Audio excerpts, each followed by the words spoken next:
Hello students, मैं आपकी हिंदी की टीचर आदर्श शिक्षा निकेतन हाई स्कूल से। बच्चों, आज हम आपकी हिंदी ग्रामर में लास्ट क्लास में हम 4 टॉपिक कर चुके हैं। संज्ञा, सर्वनाम, विशेषण और चौथा टॉपिक पर्यायवाची शब्द। ठीक है, आज हम आपका क्रिया से स्टार्ट करते हैं।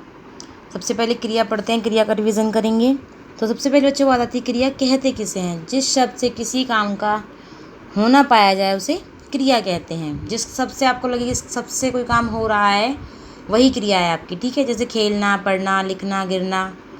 ठीक है, अब इसके बाद बच्चों बात आती है क्रिया के भेद। तो बच्चों कर्म के आधार पर क्रिया के 2 भेद होते हैं, अकर्मक क्रिया और सकर्मक क्रिया। ठीक है, अकर्मक क्रिया में बच्चों कर्म नहीं होता और सकर्मक क्रिया में कर्म होता है। अब अकर्मक क्रिया में क्या होता है बच्चों, जिस क्रिया के व्यापार व फल दोनों का भार कर्ता पर पड़े। जिस क्रिया के व्यापार व फल दोनों का भार कर्ता पर पड़े, दोनों का भार किस पर पड़े, कर्ता पर, वो क्या होगी, अकर्मक क्रिया। और व्यापार का फल कर्ता को छोड़कर कर्म पर पड़े। जिस क्रिया में व्यापार का फल कर्ता को छोड़कर कर्म पर पड़े वो क्या होगी, सकर्मक क्रिया। इसमें कर्म होता है, इसमें कर्म नहीं होता। ठीक है, अब कर्म क्या होता है, जिस पर क्रिया का बल आए, यानी जो काम हम कर रहे हैं, कर रहे हैं उस पर जिसका बल आए वो क्या होता है, कर्म। ठीक है, जैसे राम रोता है। अब जो राम रोता है तो यहाँ पे रोने का क्या है, क्रिया है रोना, और कर कौन रहा है, राम। तो ये क्या होगी, इसमें किस पर आ रहा है, क्रिया के व्यापार व फल दोनों का भार किस पर पड़ रहा है, कर्ता पर पड़ रहा है। तो क्या होगी, अकर्मक। राधा बच्चों को रुलाती है, तो रुलाना, तो रुलाने का काम कौन कर रही है, राधा।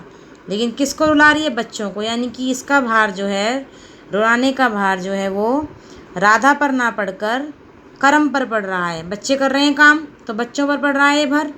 तो ये क्या हो गया, सकर्मक क्रिया हो गई आपकी। ठीक है, राधा जोर से चिल्लाती है। अब चिल्लाने का काम कौन कर रहा है, राधा। तो ये क्या हुआ, अकर्मक, क्योंकि कर्म पर, कर्ता पर पड़ रहा है, कर्म पर नहीं पड़ रहा।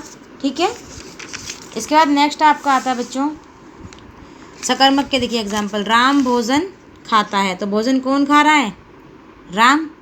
कौन खा रहा है भोजन, राम।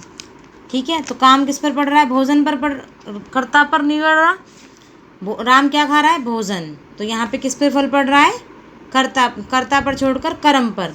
तो क्या होगी, सकर्मक क्रिया। राधा बच्चों को हंसाती है। हंसने का काम कौन कर रहा है, बच्चे। ठीक है, और यहाँ पे कर्ता कौन है, राधा। तो किस पर पड़ रहा है हंसने का बल, बच्चों पर, यानी कर्ता पर। कर्ता को जो सर कर्म पर, किस पर पड़ रहा है, कर्म पर। राधा है कर्ता, तो यहाँ तो इसमें भी क्या होगा, सकर्मक क्रिया। ठीक है, ये बच्चों हमारा पड़ा कर्म के आधार पर क्रिया के 2 भेद। अब है रचना के आधार पर। तो रचना के आधार पर बच्चों क्रिया के 7 भेद होते हैं, पूर्वकालिक, द्विकर्मक, अनुकरण, रंजक, नामधातु, संयुक्त और प्रेरणार्थक। कितने भेद होते हैं बच्चों रचना के आधार पर क्रिया के, 7 भेद होते हैं। कौन कौन से, पूर्वकालिक, द्विकर्मक, अनुकरण, रंजक, नामधातु, संयुक्त और प्रेरणार्थक। अब पूर्वकालिक क्रिया में क्या होता है बच्चों, कर्ता एक क्रिया को समाप्त करने के साथ ही दूसरी क्रिया शुरू कर दें। यानी कि उसकी एक क्रिया जैसे ही समाप्त हो उसके साथ साथ ही दूसरी क्रिया शुरू भी कर दे। जैसे मोहन नहाकर सो गया, मोहन नहाकर आया और सो गया। तो यहाँ पे 2 क्रिया हैं, नहाने के साथ साथ उसने क्या किया, सोने का काम भी किया। राधा गाकर नाचने लगी। राधा ने पहले गाया और फिर तुरंत ही नाचने लगी, यानी कि एक काम के साथ साथ दूसरा काम भी शुरू हो गया। ठीक है, तो क्या हुआ, पूर्वकालिक क्रिया। दूसरा है द्विकर्मक क्रिया। द्विकर्मक क्रिया में बच्चों क्या होते हैं, 2 कर्म हो, जिसमें 2 कर्म हो। राधा राम को झाड़ू मारती है। अब यहाँ पे राम और झाड़ू दोनों क्या है, कर्म है, और मारना क्या है, क्रिया। तो इस क्रिया में क्या है, 2 कर्म है। राधा राम को मिठाई खिलाती है, तो राम और मिठाई कर्म है। ठीक है, तो 2 कर्म हो गए, तो द्विकर्मक क्रिया। अनुकरण क्रिया में क्या होता है, भों भों, ठुक ठुक, छुक छुक, भिन भिनाना आदि। तो ये मतलब इसका क्वेश्चन ऐसे बनेगा, भिन भिनाना कौन सी क्रिया है, तो कौन सी, अनुकरण, यानी कि नकल करना। नकल करने वाली क्रिया कौन सी होती है, अनुकरण क्रिया। ठीक है बच्चों, रंजक क्रिया, जो क्रिया मुख्य क्रिया के अर्थ को हल्का कर दे। यानी कि ऐसी क्रिया जिस क्रिया में मुख्य क्रिया जो थी उसका अर्थ तो हल्का हो जाए और जो बाद वाली क्रिया है उसका अर्थ जो है मुख्य हो जाए, वो क्या कहलाती है, रंजक क्रिया। राधा हंसते हंसते मर गई। अब राधा हंसने का काम कर रही थी तो वो मुख्य क्रिया हुई, लेकिन हंसते हंसते जब मर गई तो वो जो पहले वाली क्रिया थी, मुख्य क्रिया थी, उसका अर्थ तो हल्का हो गया, मर गई, तो अब उस पर जोर हो गया, यानी मरने का जो काम हुआ उसका उस पर मुख्य वो काम आ गया वो, ठीक है। तो इसलिए क्या हुआ इसमें, रंजक क्रिया। राधा टीवी देखते देखते रोने लगी, तो देखने का काम मुख्य था और रोने का क्या था, रंजक क्रिया थी, ठीक है। प्रेरणार्थक क्रिया नेक्स्ट आपकी, जिन क्रियाओं को कर्ता स्वयं ना करके दूसरों से कराए। जिन क्रियाओं को क्या है कि कर्ता जो है स्वयं ना करे और किसी दूसरे से कराए, वो कौन सी होती है आपकी, प्रेरणार्थक क्रिया। अध्यापक बच्चों से पढ़वाता है, अध्यापक खुद नहीं पढ़ा रहा, किससे पढ़वा रहा है, बच्चों से, तो क्या हुआ, प्रेरणार्थक क्रिया। पढ़वाना क्या हुआ, प्रेरणार्थक। राधा राम से बच्चे उठवाती है, खुद नहीं उठा रही है, किससे उठवा रही है, राम से। तो राधा खुद ना करके उस काम को किसी दूसरे से करा रही है, तो कौन सी क्रिया हुई, प्रेरणार्थक क्रिया, ठीक है। इसके बाद आपका नेक्स्ट आता है बच्चों संयुक्त क्रिया। क्या आता है, संयुक्त क्रिया, दो क्रियाओं से मिलकर बनने वाली क्रिया। मुझे रोने दो, अब यहाँ पे रोना और देना दो क्रिया हैं। संयुक्त क्रिया में क्या होंगी, दो क्रियाओं से मिलकर जो क्रिया बनेगी वो संयुक्त क्रिया। वह मेरे घर आता जाता है, आना और जाना दो क्रिया हैं, ठीक है। नेक्स्ट है आपका नाम धातु क्रिया। संज्ञा सर्वनाम व विशेषण शब्दों में ना प्रत्यय लगाकर बनने वाली क्रिया। नाम धातु क्रिया क्या होती है, संज्ञा सर्वनाम शब्दों में, संज्ञा सर्वनाम और विशेषण शब्दों में ना लगाकर बनने वाली क्रिया नाम धातु क्रिया कहलाती है। जैसे बात से बतियाना, हाथ से हथियाना, लात से लतियाना, शर्म से शर्माना और गरम से गरमाना, ठीक है बच्चों। आपकी बच्चों क्रिया कंप्लीट हो गई है। इसके बाद बच्चों आपका नेक्स्ट टॉपिक है भाषा। भाषा किसे कहते हैं, सबसे पहले बात आती है भाषा किसे कहते हैं। भाषा वह साधन है जिसके द्वारा हम अपने भावों विचारों को बोलकर और लिखकर प्रकट करते हैं। जिन विचारों को, हमारे जो विचार हैं, उन विचारों को जब हम बोलकर या लिखकर प्रकट करते हैं तो वही क्या कहलाती है बच्चों, हमारी भाषा, ठीक है। जो हमारे मन में जो भी विचार उठते हैं, अब मैं आपको पढ़ा रही हूँ तो बोलकर पढ़ा रही हूँ, या आप एग्ज़ाम देंगे तो वो कैसे देंगे, लिख कर देंगे। तो भाषा वही है जिनके द्वारा हम अपने भावों और विचारों को बोलकर तथा लिखकर प्रकट करते हैं, वो क्या कहलाती है, भाषा, ठीक है। भाषा कितने प्रकार की होती है, दो प्रकार की होती है, कौन कौन सी, मौखिक और लिखित। मौखिक भाषा कौन सी होती है, जो बोलकर बताते हैं हम तो, और दूसरे उसे सुनकर समझते हैं। और लिखित भाषा कौन सी होती है, हम लिखकर बताते हैं और दूसरे उसे पढ़कर समझते हैं, ठीक है। तो भाषा की लघुत्तम इकाई क्या है, भाषा की बच्चों लघुत्तम इकाई है शब्द। क्या है, शब्द। नेक्स्ट है आपका व्याकरण किसे कहते हैं। किसी भी भाषा के सही रूप को जानने के लिए व्याकरण का अध्ययन बहुत आवश्यक है। व्याकरण के नियम सीखने से हम भाषा के शुद्ध और अशुद्ध रूपों को पहचान लेते हैं। अब आपको जैसे बोला किसी ने चिड़िया, तो चिड़िया का बहुवचन क्या होगा, अब आपको नहीं पता है, लेकिन आपने व्याकरण में पढ़ा है तो आप कर सकते हो। किसी ने पूछा कि इसमें कौन सी क्रिया है, मुझे रोने दो, तो अब मैंने पढ़ाया तो आप बता सकते हो कि इसमें कौन सी क्रिया है, संयुक्त क्रिया है, रोना और देना। अगर आपने पढ़ा ही नहीं होता तो आप नहीं बता पाते। तो क्या होता है, भाषा जो व्याकरण के नियम से हमें भाषा के शुद्ध और अशुद्ध रूपों को पहचान लेते हैं। व्याकरण के मुख्य भाग कौन से हैं, व्याकरण के मुख्य भाग हैं वर्ण व्यवस्था, शब्द व्यवस्था, पद व्यवस्था और वाक्य व्यवस्था।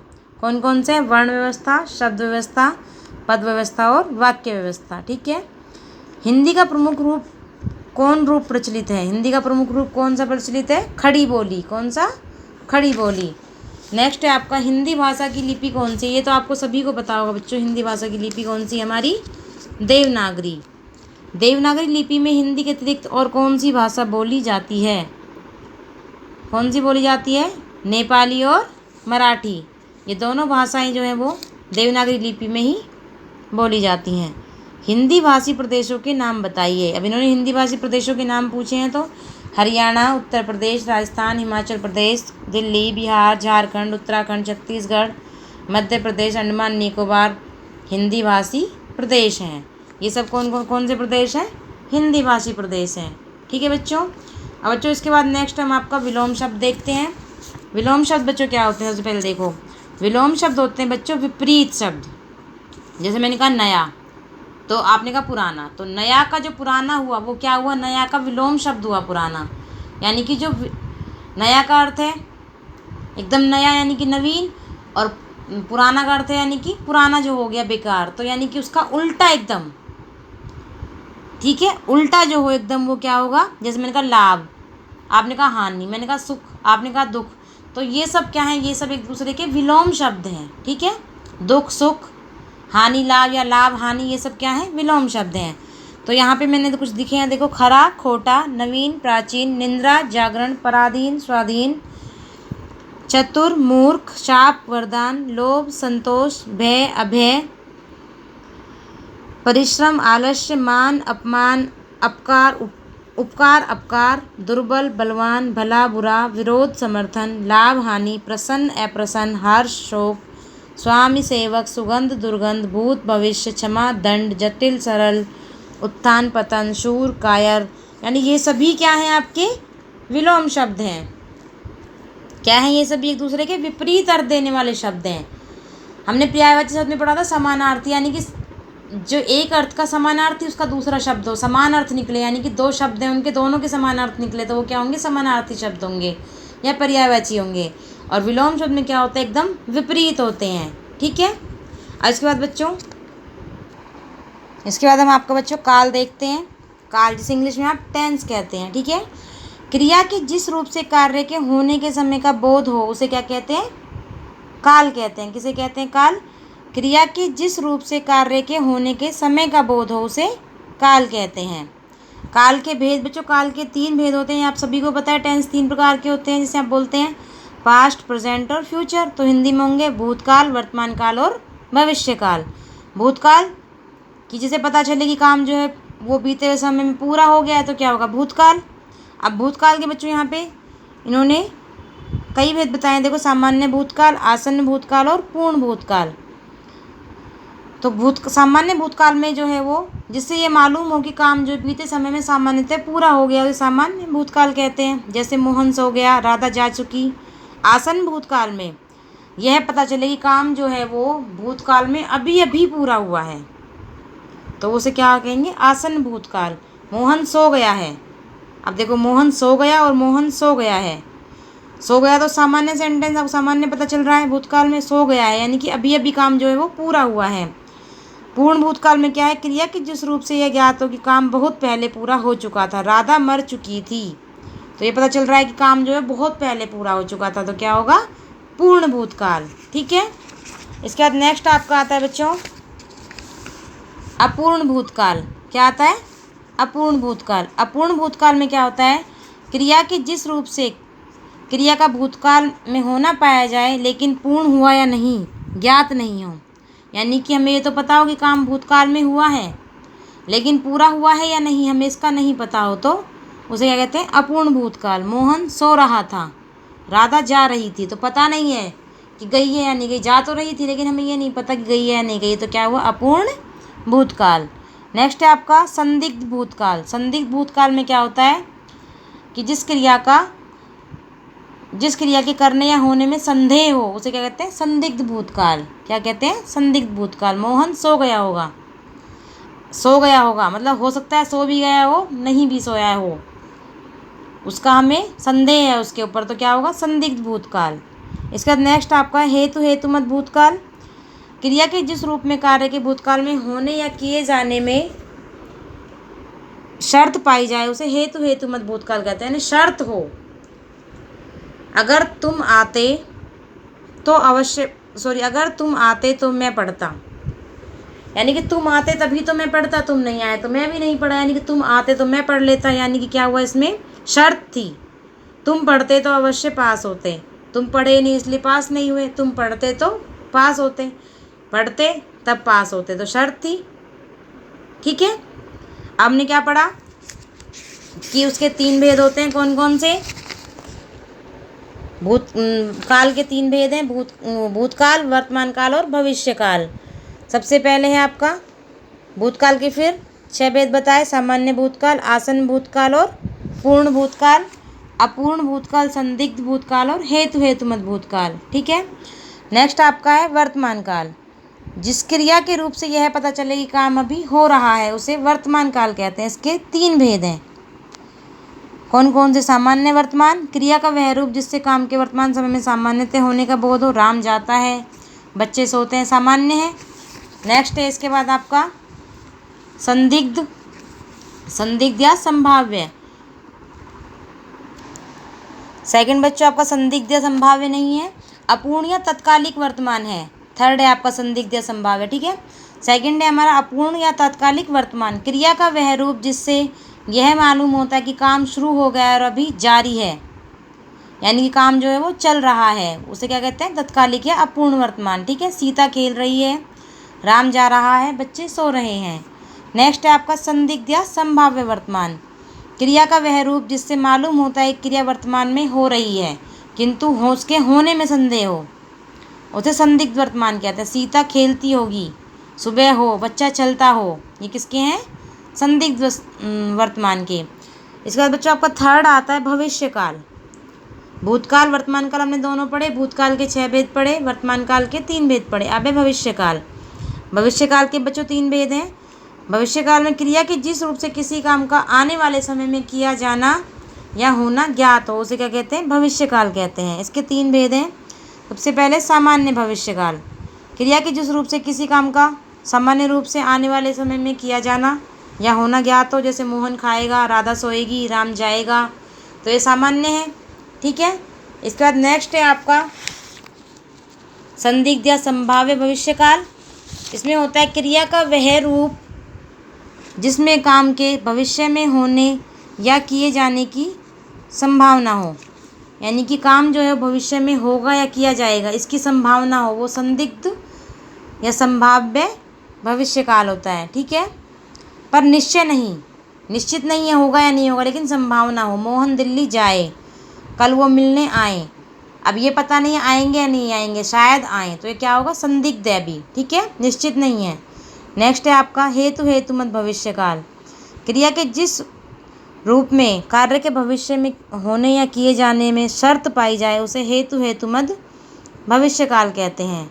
तुम लड़ना बंद करोगे तो वार्तालाप होगी, वही मैंने आपको जो बताया था, हेतु हेतुमत भूतकाल में कि उसमें भी जैसे शर्त होती है, इसी तरीके से इसमें भी शर्त होती है। उसमें था तुम आते तो मैं पढ़ता, तुम नहीं आए तो मैं नहीं पढ़ा। इसमें ऐसे तुम लड़ना बंद करोगे तो वार्तालाप होगी। अभी तो लड़ाई चल रही है, पहले लड़ाई बंद होगी, उसके बाद वार्तालाप होगी, तो यानी कि शर्त है। आप काम ख़त्म करें तो काम मिलेगा, यानी कि आप जो पहले मिला हुआ है उस काम को ख़त्म करेंगे, उसके बाद ही आपको आगे काम मिलेगा। शर्त है, पहला ख़त्म होगा तो दूसरा मिलेगा, लड़ना बंद करेंगे तो वार्तालाप होगी, ठीक है, ठीक है बच्चों। इसके बाद बच्चों हम नेक्स्ट टॉपिक देखते हैं, लिंग और वचन, ठीक है। लिंग और वचन और पढ़ते हैं इसमें आज। लिंग किसे कहते हैं, सबसे पहले संज्ञा के जिस रूप से स्त्री और पुरुष जाति का पता चले, यानी कि संज्ञा के जिस रूप से ये पता चले कि ये स्त्री है या पुरुष है, उसे लिंग कहते हैं, ठीक है। अब जिस रूप से ये पता चले कि ये पुरुष जाति का बोध कराए या पुरुष जाति है, तो उसे पुल्लिंग कहते हैं।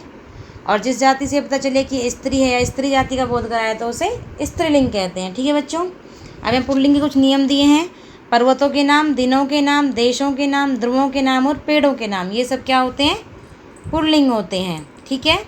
पर्वतों के नाम में जैसे आप हिमालय कह सकते हो, दिनों के नाम में आप कह सकते हो रविवार सोमवार, देशों के नाम में भारत, पाकिस्तान, अमेरिका, कोई भी, ठीक है। द्रवों के नाम में जैसे दही, तेल, घी, ठीक है। पेड़ों के नाम में आम, नीम, पीपल। इसके बाद है स्त्रीलिंग, नदियों के नाम स्त्रीलिंग होते हैं जितनी भी हैं, भाषाओं के नाम जितने भी हैं, हिंदी, इंग्लिश, ये सब स्त्रीलिंग होते हैं। नदियों के नाम में जैसे गंगा, यमुना, ये सब स्त्रीलिंग होते हैं। तिथियों के नाम, जैसे जिन शब्दों के अंत में या आता है वे स्त्रीलिंग होते हैं, जैसे बिटिया, बुढ़िया। जिन शब्दों के अंत में हव, वट, ता, आस, आय ये आ जाएं, वो सब भी क्या होते हैं, निर्जीव सब स्त्रीलिंग होते हैं, जैसे बनावट, मानवता, तो ये सब क्या हैं, स्त्रीलिंग होते हैं, ठीक है। यहाँ पे उन्होंने पुल्लिंग स्त्रीलिंग के कुछ एग्जाम्पल्स बताए हैं, छात्र, छात्रा, बालक, बालिका, पुजारी, पुजारिन, मोर, मोरनी, भव, भवानी, पात्र, पात्रा, गुणवान, गुणवती, कवि, कवित्री, दाता, दात्री, नाग, नागिन, आचार्य, आचार्या, शेर, शेरनी, निर्माता, निर्मात्री, ठीक है बच्चों। इसके बाद वचन देखते हैं, शब्द के जिस रूप से किसी व्यक्ति, पदार्थ आदि के एक या अनेक होने का पता चले, उसे वचन कहते हैं। शब्द के जिस रूप से ये पता चले कि ये एक है या अनेक, एक हो तो एक वचन, एक होने का जहाँ पे पता चले वो क्या होगा, एक वचन, और जहाँ पे एक से अधिक होने का पता चले वो क्या होगा, बहुवचन। सम्मान या आदर देने के लिए एक व्यक्ति के लिए भी बहुवचन का प्रयोग होता है, जैसे श्री रामचंद्र जी वीर थे। हस्ताक्षर, प्राण, दर्शन, होश शब्द प्राय बहुवचन में ही प्रयोग होते हैं। यानी ये कुछ शब्द ऐसे हैं जो हमेशा बहुवचन में ही प्रयोग होते हैं। कौन कौन से? हस्ताक्षर, प्राण, दर्शन, होश। और ये जनता, पानी, वर्षा, ये सब प्राय बहुवचन में ही प्रयोग होते हैं। व्यक्तिवाचक, भाववाचक संज्ञाएं एक वचन में प्रयुक्त होती हैं, सत्य की जीत होती है।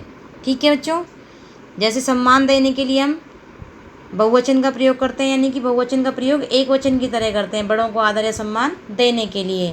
ठीक है, इसके बाद बच्चों यहाँ पे कुछ एक वचन बहुवचन देखते हैं। लड़का, लड़के, पत्ता, पत्ते, एक तरफ मैंने एक वचन लिखे हैं, एक तरफ बहुवचन लिखे हैं। केला, केले, कुत्ता, कुत्ते, पुस्तक, पुस्तकें, बहन, बहनें, रात, रातें, बेल, बेलें, माता, माताएं, पाठशाला, पाठशालाएं, कक्षा, कक्षाएं, अध्यापिका, अध्यापिकाएं, तिथि, तिथियाँ, चूहिया, चूहियाँ, ये ध्यान रखना बच्चों, चूहिया और चिड़िया, चूहिया, चूहियाँ, चिड़िया, चिड़ियाँ, जाति, जातियाँ, लड़की, लड़कियाँ, नदी, नदियाँ, दवाई, दवाइयाँ, बधाई, बधाइयाँ। ठीक है बच्चों, आया समझ में बच्चों? आज हमने आपका हिंदी में ग्रामर में क्या क्या पढ़ा? हमने आपका क्रिया पढ़ा, भाषा पढ़ा, विलोम शब्द पढ़े, काल पढ़े, लिंग और वचन पढ़े। ठीक है बच्चों, अब हमने इन सब का रिवीजन किया। अब नेक्स्ट क्लास में बच्चों आगे और रिवीजन करेंगे। ठीक है बच्चों, आज के लिए इतना ही। ओके बच्चों, थैंक यू बच्चों।